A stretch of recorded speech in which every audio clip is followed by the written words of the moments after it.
a este pregón que les va a hablar, si no es de un hijo predilecto, por lo menos de un hijo famoso, Manuel Melgares. Cuando estalló la Revolución de Septiembre de 1868, destronando a Isabel II, la provincia de Málaga se convirtió en un hervidero de protesta, exigencia, violencia, pidiendo libertad y república. Miles de jóvenes se echaron a la calle, y entre ellos nuestro protagonista, Manuel Melgares Ruiz. Decía un periódico de la época, El Pensamiento Español, el día 2 de enero de 1869. Motines y desgracias ha habido en las elecciones municipales que no son más que el preludio de lo que va a suceder, porque nos aguardan elecciones a corte, que serán mucho más rendidas y sangrientas, o el golpe de Estado, que provocaría una guerra general. Buen año se prepara si Dios no lo remedia. Buen principio de año nos ofrecen las sangrientas escenas de Málaga. Efectivamente, en nuestra zona, decía el periódico El Imparcial, en el término de Nerja Frigiliana y Saya Longa de la provincia de Málaga, ha aparecido una partida de 30 hombres armados, los cuales han cometido algunos excesos robando a varias personas de Torró. También en las inmediaciones de Cómpeta pulula gente de igual índole.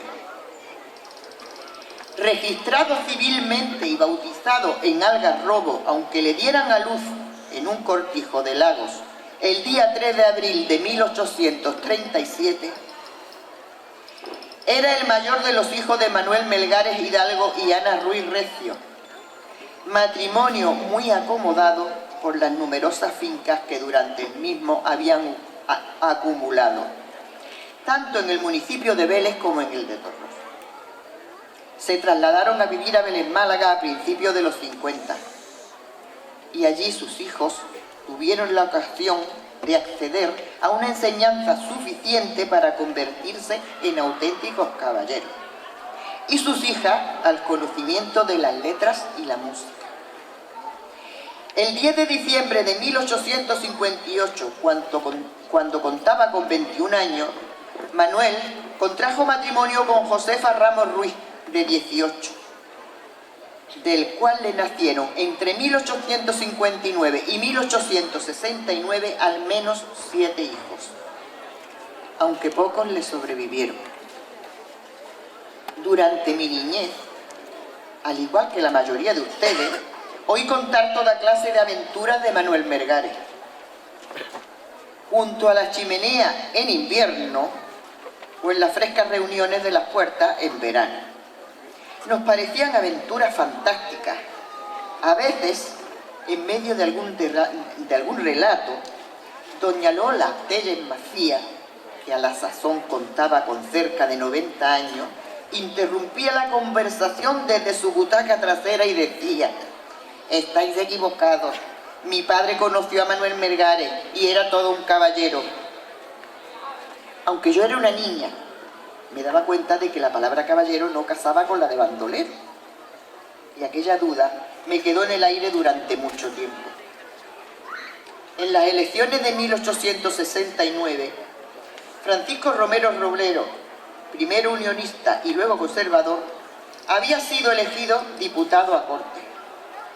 Su representante en la Diputación Provincial de Málaga era el notario de Torró, don Salvador Gutiérrez Lara. El 18 de febrero de aquel mismo año, el periódico republicano La Discusión denunciaba la tremenda presión que en el Ayuntamiento de Cómpeta, nombrado por la Junta Revolucionaria, estaba sufriendo por parte de Salvador Gutiérrez Lara, el agente electoral del Pollo Romero Robledo, que así lo llamaba Isabel II, queriendo implantar al destituido y funesto alcalde anterior, Antonio Ortiz, íntimo amigo de Salvador e instrumento de sus manejos electorales. En una carrera de cacicadas, una en pos de otra, Salvador Gutiérrez consiguió derrocar al alcalde de Cómpeta y devolverle la alcaldía a Ortiz. Se pueden imaginar la reacción. Baja Mar del Lago, 25 de agosto de 1869. Salvador sufre un atentado relatado así por el periódico La Época. Anteanoche, poco después de oscurecido, salieron de Vélez, a donde habían llegado procedentes de Málaga con dirección a Torró, el diputado provincial por el distrito de esta villa, don Salvador Gutiérrez, y el promotor fiscal del juzgado de la misma, el señor Urbano. Completamente confiados en la seguridad personal, caminaban cuando fueron sorprendidos por 9 disparos sucesivos que le fueron dirigidos desde un lado del camino, saliendo ileso de ellos el fiscal, si bien no el señor Gutiérrez, a quien una bala rompió la clavícula izquierda, rozándole otra la cara. Conducido a poco a la hacienda del señor Telle, en el partido del Lago, se ha procedido a la curación de la herida que se dice grave. Murieron los 2 escoltas. Poco después, don Amadeo Telle Bolaño, el dueño de la finca en cuya cercanía se había producido el asalto, recibió la visita de Melgares. Todavía no me explico por qué jamás se habló en aquellas tardes de relatos de este acontecimiento. Es algo que en una familia da que hablar durante generaciones, pero no. Ni don Amadeo Telle contó nada, ni su hija Lola refirió nunca el hecho, si es que lo conocía. Como buen hombre de honor, Telle nunca habló de lo ocurrido tras la visita de Melgares. Posiblemente le convenciera. Como quiera que fuera, participara o no, Melgares fue encarcelado como sospechoso, y un documento consultado de unos meses después me aclara el siguiente punto. Vélez Málaga, 14 de abril de 1870. Fianza carcelaria. Ante mí, Ramón Zalamé Amador, notario de este distrito de la Audiencia Territorial de Granada, pareció don Manuel Melgares Hidalgo, labrador propietario de 55 años, contribuyente de esta población por territorial con más de un año de antigüedad y 200 reales en cada trimestre. Según consta a mí el notario, de que doy fe. Y dijo que en el juzgado de primera instancia de esta ciudad se sigue causa criminal de oficio contra Manuel Melgares Ruiz, su hijo, vecino de Algarrobo, por lesiones graves a don Salvador Gutiérrez Lara, cuyo procedimiento se halla en estado de sumario. Melgares consiguió la libertad condicional bajo la responsabilidad de su padre. Pasaba el tiempo y la tan deseada república no llegaba. Pero los problemas se iban enquistando. Antes de proseguir, para poner en antecedente a los personajes de aquella banda, haré referencia a un curioso artículo publicado por un diario de Montevideo, que daba noticias a los emigrados de todo lo que sucedía en la España que se habían dejado atrás. Sus fundadores, vascos, lo titularon Laura Bar, y aunque más avanzado en el orden cronológico y basado en una carta particular recibida, llamó mi atención en cuanto a lo que nos ocupa. Decía así: a propósito de moralidad, es notable el estado de la provincia de Málaga en punto a bandolerismo. A Guadix, célebre en los anales de esta institución endémica ya en el mediodía, le ha salido un competidor en el partido judicial, casi iba a decir criminal, de Vélez Málaga. He aquí cómo pinta el estado de este país una carta particular que ha tenido gran publicidad en estos días. Aquí, el bandolerismo tiene todavía, dice la carta, grandes raíces y extraordinaria fuerza. El distrito de Vélez y el de Torró han dado a la facción bandoleresca que años atrás infectó Andalucía un numeroso contingente.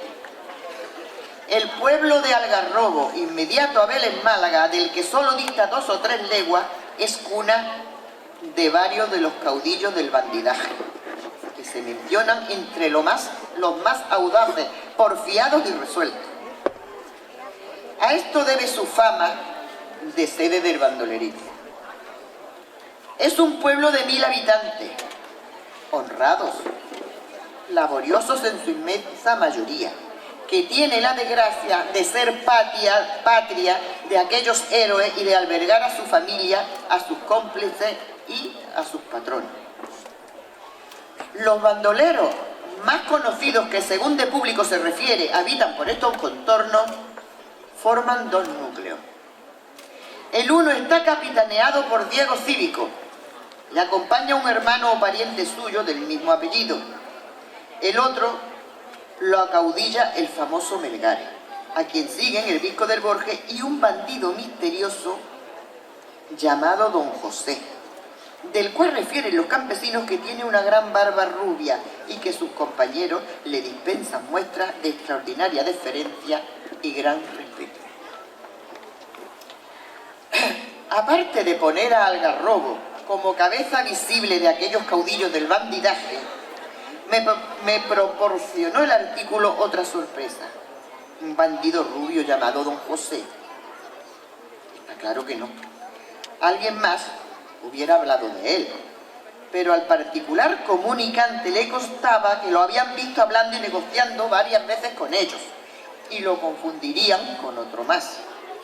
Pudimos descubrir que Don José era quien gestionaba los asuntos electorales y de otra índole entre aquel personal y el candidato político. En las Cortes de la Nación y en su sesión de 11 de febrero de 1873, don Amadeo de Saboya, desilusionado con los acontecimientos que se iban produciendo en contra de su reinado, dimitió del mismo, y en aquella misma sesión de corte se proclamó la Primera República. Dejarían de esconderse, se adormecerían las causas contra ellos, volverían a participar activamente en la política. Decía un periodista francés, Paul Guinisty, hablando de Melgares: fue una historia muy célebre la de su intervención en unas elecciones. En política era furiosamente reaccionario. Se dedicó a recomendar su candidato a los electores y todos los que le ofrecieron su voto cumplieron su palabra. Así fue porque en las elecciones a Cortes del 28 de abril de 1872, la candidatura de Salvador Escobar Pérez Portorró, a quien representaba, consiguió 4.941 votos de los 7.160 electores que participaron. El candidato se mantuvo en su escaño durante 2 legislaturas, 1873-74. No había hecho más que arrancar la República cuando el asunto de Salvador Gutiérrez Lara se recrudeció en un complot de mucha enjundia. Se fraguó contra él. Digo complot porque, salido de la propia familia de ideas contrarias a Salvador, aprovecharon las circunstancias para llevar el plan a cabo. Los personajes pagaron y los bandoleros ejecutaron. Así se hizo eco la prensa.